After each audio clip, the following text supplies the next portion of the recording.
Hello students, welcome to my YouTube channel M Alam commerce classes. Students, हमने पिछले video में आपको बताया था कंपैरेटिव इनकम स्टेटमेंट, ठीक है, कि हम कैसे कंपैरेटिव इनकम स्टेटमेंट तैयार करते हैं, ठीक है, क्वेश्चन को कैसे सॉल्व करते हैं, ये हमने वहाँ देखा था।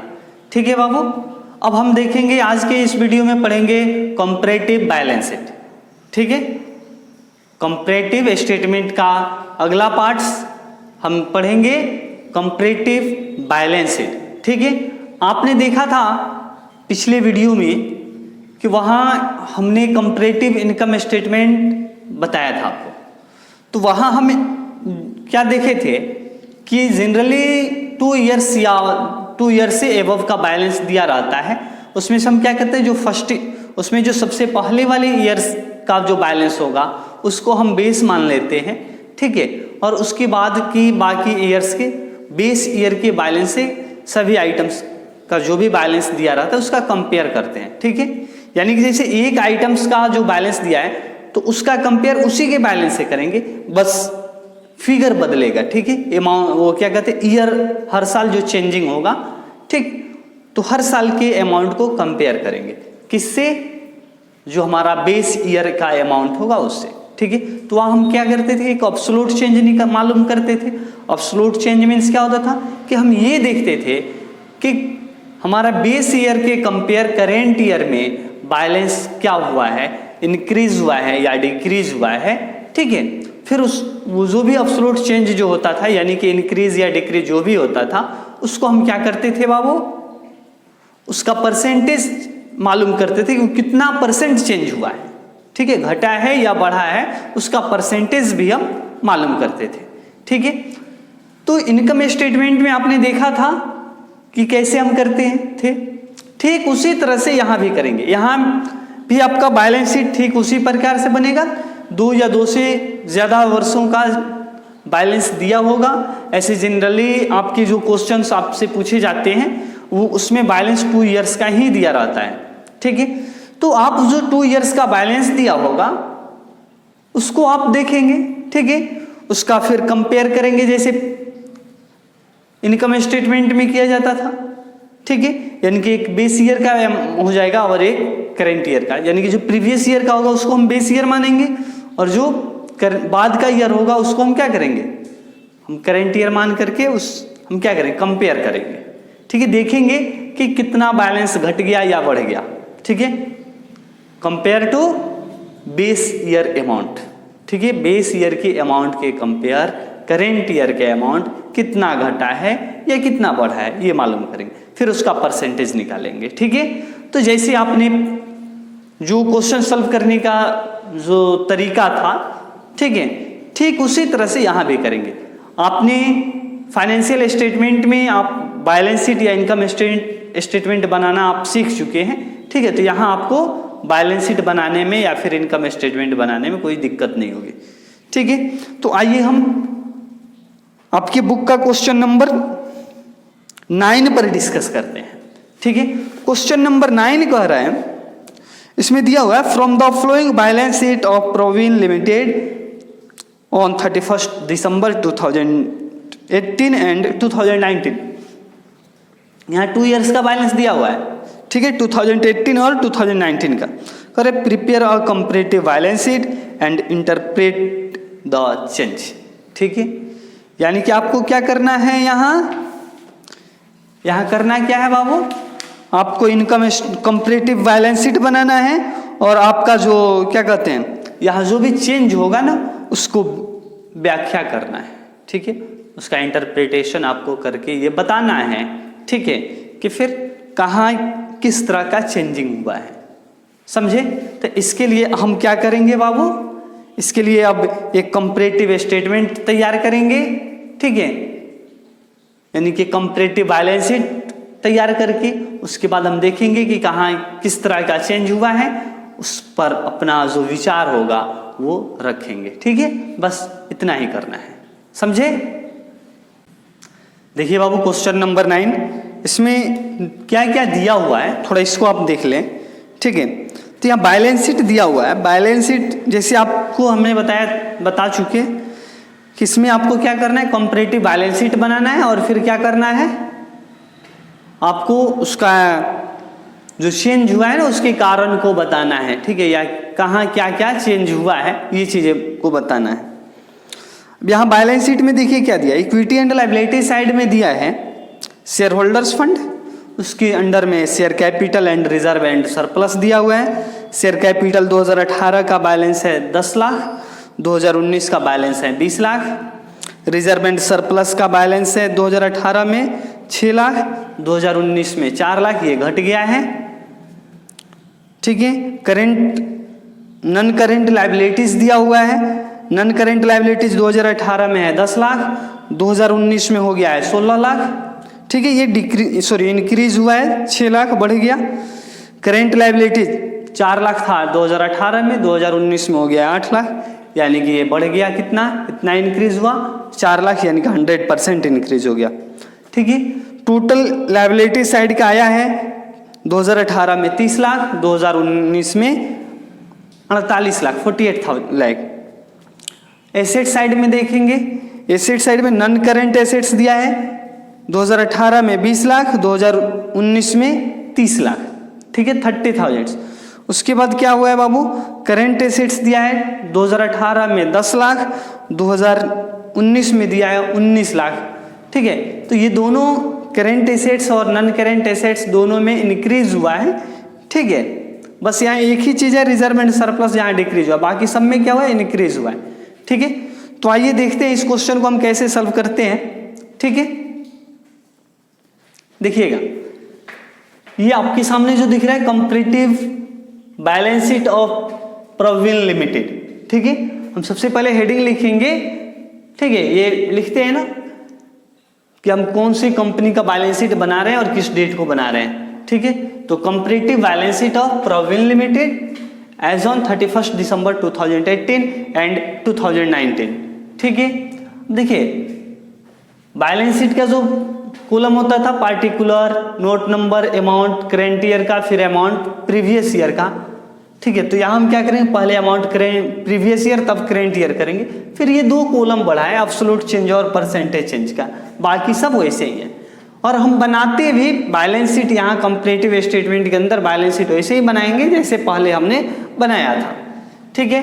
तो देखिए इक्विटी एंड लायबिलिटीज, इसके अंडर शेयर होल्डर्स फंड, ये देखिए यहाँ जो पार्टिकुलर के अंदर आपको दिख रहा है ना, ये कोई चेंजिंग नहीं है, ये आपके क्वेश्चन ही है, आपके क्वेश्चन से इसको नोट कर दिया गया है, ठीक है। हूबहू ऐसे ही आपके क्वेश्चन में दिया हुआ है, ठीक है। और ये दोनों अमाउंट, ठीक है, प्रीवियस ईयर का, करेंट ईयर का, यहाँ तक तो आपके क्वेश्चन को ही उतार दिया गया है, ठीक है। ये आपका क्वेश्चन है, इसको उतार दिया गया। अब आपको क्या करना है, इसको आगे बनाना है। देखिए शेयर कैपिटल 2018 में दिया था 10 लाख, 2019 में दिया है 20 लाख। तो देखिए 2018 के कंपेयर 19 में क्या दिख रहा है, बढ़ा हुआ दिख रहा है ना, कितना बढ़ा है बाबू, 10 लाख रुपया बढ़ गया, ठीक है। तो ये जो बढ़ा है इसका परसेंटेज आप बेस ईयर के अमाउंट के साथ निकालेंगे, यानी कि 10 लाख का परसेंटेज 10 लाख के साथ निकालेंगे, कितना हो जाएगा, 100%, ठीक है।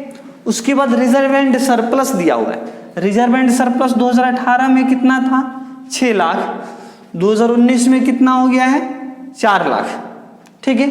ये क्या हुआ बाबू, कम हो गया, मतलब डिक्रीज हुआ, घट गया, ठीक है। कितना डिक्रीज हुआ है, 2 लाख, ठीक है। तो 2 लाख जो डिक्रीज हुआ है तो इसको हम ब्रैकेट में रखेंगे और इसका परसेंटेज 6 लाख के साथ निकालेंगे, जो परसेंटेज भी हमारा ब्रैकेट में ही आएगा। कितना होगा, ये लिखेंगे 2 lakh multiply by 100 divided by 6 lakh, तो हो जाएगा 33.33, ठीक है। ये भी ब्रैकेट में ही रहेगा। उसके बाद नॉन करेंट लायबिलिटीज दिया हुआ है, नॉन करेंट लायबिलिटीज कितना दिया हुआ है, 2018 में 10 लाख, 2019 में 16 लाख। तो देखिए 2018 में 10 लाख, 19 में 16 लाख, ये क्या हुआ, बढ़ गया, इंक्रीज हुआ 6 लाख। जब 6 लाख इंक्रीज हुआ, हमने यहाँ एब्सोल्यूट चेंज में 6 लाख लिख दिया, इसका परसेंटेज निकालेंगे 10 लाख के साथ, तो 60% आ जाएगा, ठीक है। अब आइए करेंट लायबिलिटीज, ठीक है। करेंट लायबिलिटीज कितना दिया, 2018 में 4 लाख, 2019 में दिया है 8 लाख, ठीक है। देखिए 2018 के कंपेयर 19 में क्या हुआ, इंक्रीज हुआ, ठीक है। इंक्रीज हुआ, कितना इंक्रीज हुआ, 4 लाख इंक्रीज हुआ। तो 4 लाख इसके साथ इसका परसेंटेज निकालेंगे, इनको वहां भी 4 लाख ही है, तो कितना हो जाएगा 100%, ठीक है। उसके बाद अब हम क्या करेंगे, equity and liability side complete हो गया, बाकी कुछ नहीं है। अब आपके क्वेश्चन में जो बचा है वो एसेट साइड में जाएगा, तो हम इसको ऐड करेंगे, लायबिलिटी साइड को ऐड करेंगे, ठीक है, टोटल करेंगे। तो कितना है 10 लाख और 16 और 10 26 और 4 30 लाख टोटल। 2018 में कितना हुआ 30 लाख, 2019 में देखिए 20 और 4 20 लाख और 4 लाख 24 और 16 40 और 8 48 लाख, ठीक है, 48 लाख टोटल हो गया। अब यहां देखिए 2018 में टोटल कितना हुआ है 30 लाख और 19 में 48 लाख। तो आप देखिए क्या चेंज हुआ है कंपेयर टू 2018 इन 2019, यानी कि 2018 की तुलना में 2019 में क्या चेंज हुआ है, तो ये बढ़ गया, टोटल में भी इंक्रीज हुआ है। कितना 18 लाख 18 लाख बढ़ गया। तो इसका परसेंटेज हम 30 लाख के साथ निकालेंगे, कितना होगा 60%, ठीक है, ये हो गया 60%। उसके बाद अब हम चलेंगे एसेट साइड। कहाँ आएंगे बाबू, एसेट साइड। एसेट साइड में देखिए नॉन करेंट एसेट्स दिया हुआ है। नॉन करेंट एसेट्स 2018 में 20 लाख, 2019 में 30 लाख। देखिए 20 और बढ़ गया कितना, अब कितना हो गया 30 लाख। कितना बढ़ गया बाबू 10 लाख बढ़ गया। 10 लाख जब बढ़ गया तो ये 20 लाख के साथ इसका परसेंटेज निकालेंगे तो कितना होगा 50%, ठीक है। उसके बाद करेंट एसेट्स देखेंगे। करेंट एसेट्स 2018 में 10 लाख था, 2019 में 18 लाख हो गया, मतलब ये भी बढ़ा, कितना बढ़ा 8 लाख। कितना बढ़ा है बाबू, ये 8 लाख बढ़ा है, ठीक है। उसके बाद अब इसका परसेंटेज निकालेंगे। 8 lakh multiply by 100 divided by 10 lakh करेंगे तो कितना होगा 80% ये इंक्रीज हो गया, ठीक है। अब हम क्या करेंगे, ये दोनों को जोड़ेंगे, 20 और 10 30 लाख, 30 और 18 48 लाख, ठीक है। टोटल क्या हुआ, यहाँ भी एसेट साइड 2018 में 30 लाख आया, 2019 में 48 लाख आया। अब हम क्या करेंगे, देखिए 30 लाख के कंपेयर देखिए 2019 में 48 लाख हो गया, इट मीन्स यहाँ इंक्रीज हुआ, ठीक है। कितना इंक्रीज हुआ बाबू 18 लाख, 18 लाख रुपया इंक्रीज हो गया, ठीक है। 18 लाख इंक्रीज हुआ, इसका परसेंटेज हम इसके साथ निकालेंगे बेस ईयर के साथ, तो कितना हो जाएगा 60%, ठीक है, ये हो गया। अब इसके बाद हमसे कहा रहा है कि अब आप क्या कीजिए कि ये जो चेंज हुआ है ये सब, इसके रीजन को बताइए, ठीक है, इसके रीजन को बताइए। तो देखिए यहां चेंज हुआ है शेयर कैपिटल में। शेयर कैपिटल में क्या हुआ है, चेंज हुआ है, तो आप क्या लिखिएगा, share capital increased by 10 lakh rupees, ठीक है।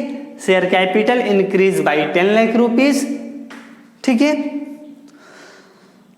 To fulfil the financial needs, ठीक है। यानी कि कंपनी ने क्या किया, अपने शेयर कैपिटल को अपने फाइनेंशियल नीड्स को, अपने वित्तीय आवश्यकताओं को पूरा करने के लिए इसको बढ़ाया है, ठीक है। कितना बढ़ाया, तो ये 100% बढ़ाया है, या 10 लाख जो 100% बढ़ाया है, ठीक।